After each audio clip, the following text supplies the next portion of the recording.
So open houses during the day of and during the open house, first put out at least 12 signs. You can put out 20 signs. Sometimes they say 20, but at least 10 signs or so. Now, in most cases, 4 to 5 signs will get the immediate area there. And that's all most agents do. But it's like free advertising. We talk about what you get out of an open house, a return on investment.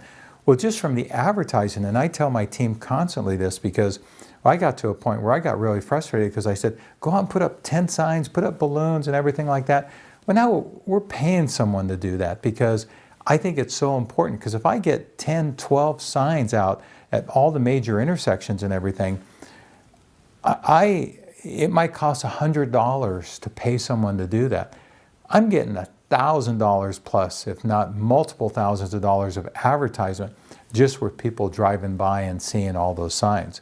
So again, put out at least 12 or more signs, because not only is it great advertising for the people that aren't coming to your house, it's going to draw more people to your open house. Greet the guests as they come in. So again, we're going to talk, and I'm going to flip forward a little bit, so we can talk about this, all at once, but greet the guests as they come in. So I'm always standing by the door, and someone comes in, I say, hi, my name's Joe Carrig. And they always say, hey, this is Jim and Sue. Hey, Jim and Sue, how you doing? Thanks for coming into the open house. And then I give general information about the house. I'll just basically say, hey, this is a 3-bedroom, 2-bath at 1,600 square feet. It's priced at $549,000. It's got a nice pool in the backyard. You point out a couple features, and then you sit there and go, please take a walk through. And again, I remind them my name. Hey, my name's Joe, if you have any questions. Hey, thanks, Joe. They're happy. Number one is because I haven't, put their arm behind their back and shoved them on the table and made them sign a guest book. And don't lie to them. Hey, the owner requires this. No, we know that the owners don't require it. So don't lie to the people. They came there to look at the home. So give them general information and then let them go. And then, but what I do is I just ask a couple simple questions. And I'll ask them, hey, tell them about the house, because that's what they want to know, number one. Take a look through, and then, by the way, do you live in the area? Have you been looking in the area a little bit? And, we're a neighbor, or because what you're doing is you're going to be doing a little qualifying, because sometimes you might have 3 or 4 people in the house at the same time. And as we go through, you have 3 or 4 people going through the house at one time. And here's what you don't do. Oh, how you doing? Yeah, okay, hold on. And you go to someone else and, hold on. No, you pick one person and you focus on those person. As people walk out there, you go, hey, thanks for visiting. Please reach out if you have any questions. And then you're right back with those people, eye to eye. And you sit there and go, yeah, but you know what? There's 3 potential buyers. And if I only focus on one, the other 2 are walking out the door. Yes, but that's why asking some simple qualifying questions, you can know you got 3 people through the house, and let's say someone sat there and said, yeah, we've been looking for a while. This is, pretty much, what we're looking for as far as that. I never ask if they're working with a real estate agent. Now, that's against what a lot of people say. First thing you should do is say, hey, are you working with a real estate agent? The reason why is because people are smart. They know that, if they tell you, yeah, I've got an agent. Well, it might have been a friend, that they've never looked at a home with, that just sent them out there. There's no bond from that standpoint. But I never ask, because if you do ask and they do say, I am working with a real estate agent, and half the cases they'll do it just so you don't bother them, they're hands off. Hey, great, that's great. Susie's a great agent. I'll be right here if you have any questions. Or sometimes they'll walk in and tell you they're working with an agent. Great. Hey, if any questions I can have, please let me know. And when they leave, I'll say, I won't try to dive deep with them. I'll sit there and say, hey, if you have any questions, have Susie reach out to me. So again, but I don't ask, because in 50% of the cases, they're an opportunity for you, but they'll shut you down because they don't want, at that point, because you haven't been an asset and a resource to them. So why should they care about you or decide they want to work with you? So then after you ask the simple qualifying questions, leave them alone and let them walk. Now, three people are going through the home. You have a laser beam focus on who you think you want to try to build a relationship with.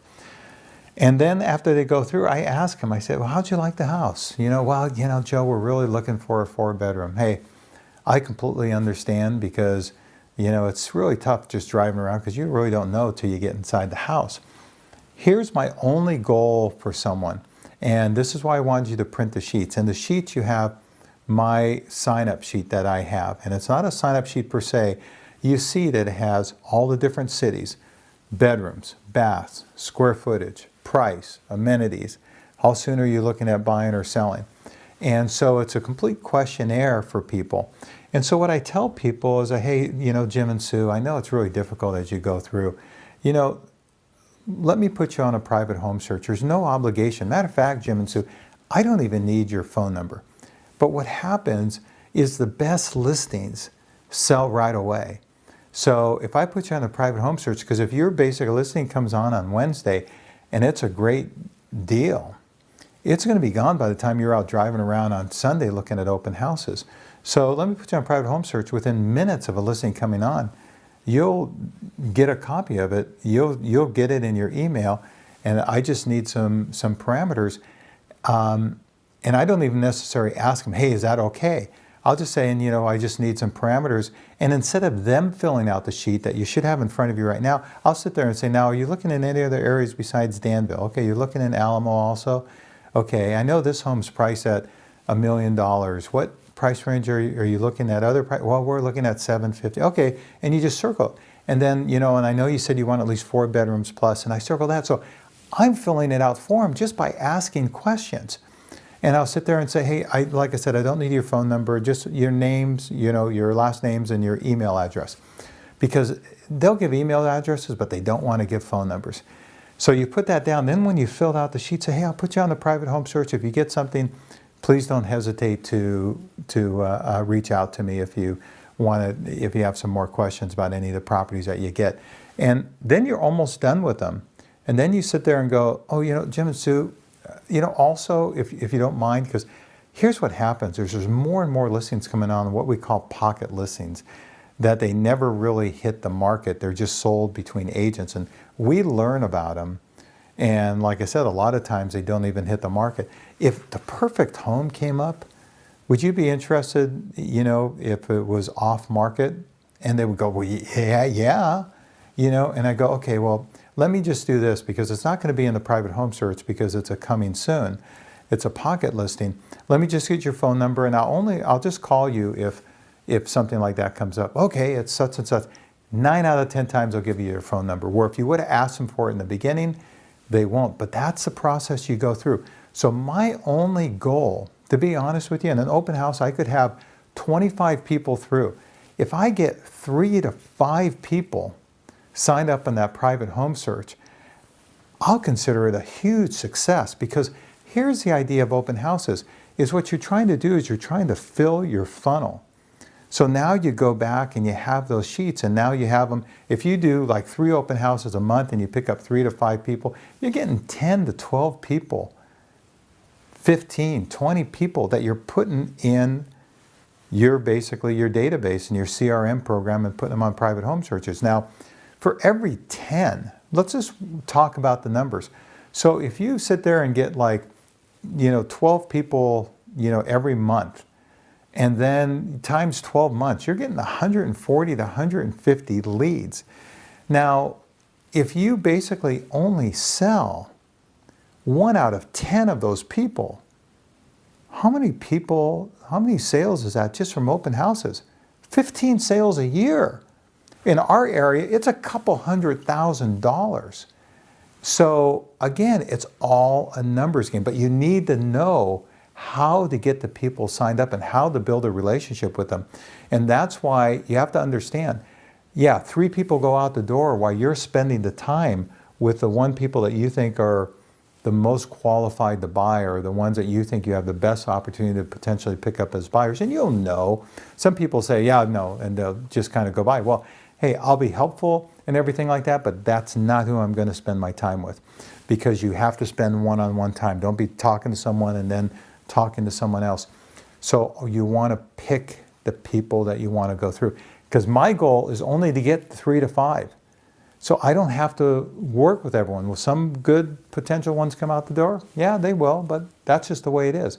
It's all a numbers game. But that's why I say that I knew every time I did an open house, if my average commission was $10,000, I know that for every open house I did, it would result in a sale within the next 6 months. So I literally knew that every time I did an open house, I made $10,000. That's pretty good for 5 or 6 hours work. Again, because you have to have the right script, you have to be an asset and a resource, and you have to leave them alone. But okay, at this point, they're still not going to work with you because they just met you.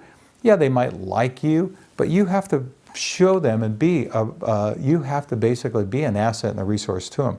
And again, focus on only one group at a time like we talked about. Work as a team. That's why it's nice to have someone else there, because if you're really focused on someone, because you tell your lender partner or your real estate partner that's there, if I'm talking to someone, don't interrupt me unless someone really has a question. So your lender can say, hey, is there any other questions that you might have? They can focus on those people. So you don't even have to sit there and interrupt yourself at all. You can focus on what you think is the most important client or the best potential client that's there.